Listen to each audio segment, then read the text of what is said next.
Hello all, welcome to Roja's my vlogs. మనం ఇవాళ శ్రీ విష్ణు సహస్రనామ స్తోత్రములోని 95వ పాదము 95th పాద నేర్చుకుందాము. అనంతః హుతభుక్ భోక్తా సుఖదః నైకజః అగ్రజః అనిర్విణ్ణః సదామర్షీ లోకాధిష్టానం అద్భుతః.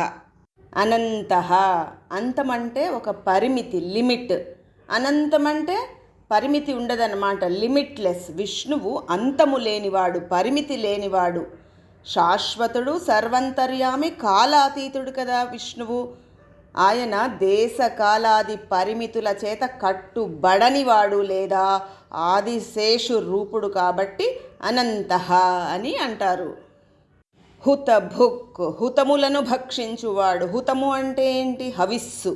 యజ్ఞాలలో సమర్పించిన హవిస్సు ఏదైతే ఉందో ఆ యజ్ఞ సారాన్ని ఎలా భక్షిస్తున్నాడు? అగ్ని రూపంలో భక్షిస్తున్నాడు. అందుకని హుతభుక్ అని అంటారు.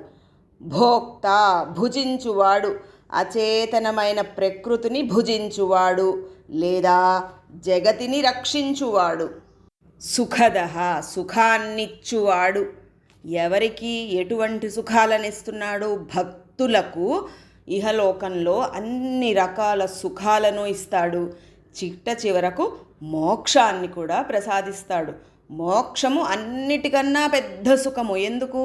ఇంకా జన్మ ఎత్తాల్సిన అవసరం ఉండదు. జన్మరాహిత్యం అన్నిటికన్నా పెద్ద సుఖము. అందుకని పరమాత్మను సుఖదః అని అంటారు.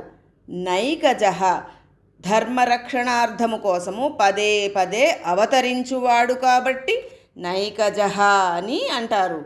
అగ్రజః అందరికంటే ముందు జన్మించినవాడు. ఋగ్వేదంలో ఏం చెప్తున్నారంటే అందరికంటే ముందు హిరణ్యగర్భుడు ఉద్భవించాడు అని ఋగ్వేదంలో చెప్తున్నారు. అందుకని అగ్రజః అంటారు. అనిర్విణ్ణః నిర్విణ్ణః అంటే నిర్వేదము. నిర్వేదం అంటే ఏంటి? దుఃఖము. అనిర్విణ్ణః అనిర్వేదము అంటే దుఃఖము లేనివాడు. పరిపూర్ణుడు కాబట్టి దుఃఖానికి తావు లేదు. అందుకని పరమాత్మను అనిర్విణ్ణః అని అంటారు.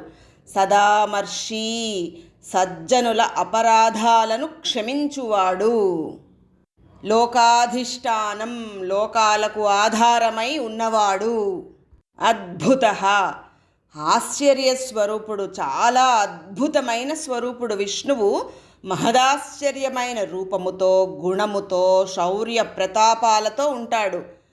ఆయన్ని అర్థం చేసుకోవడం అంత తేలికైన పని కాదు. చాలా అద్భుతమైన ఆశ్చర్యమైన స్వరూపుడు కాబట్టి కఠోపనిషత్తులో ఏం చెప్తున్నారంటే అనేకులు చాలామంది ఆయన్ని గురించి కనీసము విని ఉండరు. చాలామంది విన్నప్పటికీ కూడా ఆయన్ని తెలుసుకోలేరు. ఆయన్ని అర్థం చేసుకోవడం అంత తేలికైన పని కాదు కదా. అద్భుతమైన ఆశ్చర్యమైన స్వరూపుడు కాబట్టి అంత తేలికైన పని కాదు ఆయన్ని తెలుసుకోవడం అన్నమాట. అందుకని విష్ణువుని అద్భుతః అని అంటారు.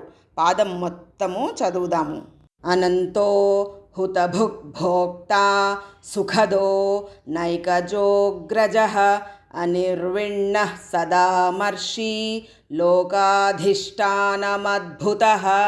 ఈ పాదాన్ని శతభిష నక్షత్రం 3వ పాదంలో పుట్టిన వాళ్ళు రోజు చదువుకుంటే మంచిది. రేపు 96వ పాదము నేర్చుకుందాము. Thank you for watching.